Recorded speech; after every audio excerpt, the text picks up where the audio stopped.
అన్నం పెట్టిన ఇంటికే కన్నం పెట్టాడు ప్రబుద్ధుడు. కంపెనీ చూసుకోమని బాధ్యతలు అప్పగిస్తే ఓ మేనేజర్ 42 కోట్లకి ఎగనామం పెట్టాడు.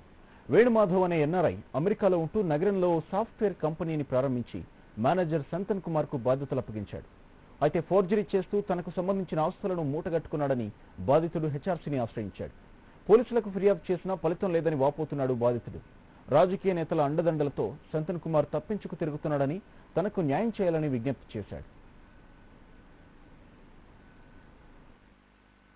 కొత్త సంతన్ కుమార్ అనే వ్యక్తిని నేను ఇక్కడ కంపెనీ వ్యవహారాలు చూసేటందుకని అప్పగించాను.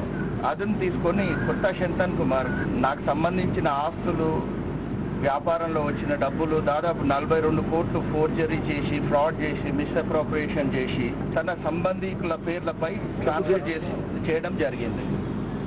దీనిపై పోలీస్ కంప్లైంట్ చేయడం జరిగింది రీసెంట్ సైఫాబాద్ పోలీస్.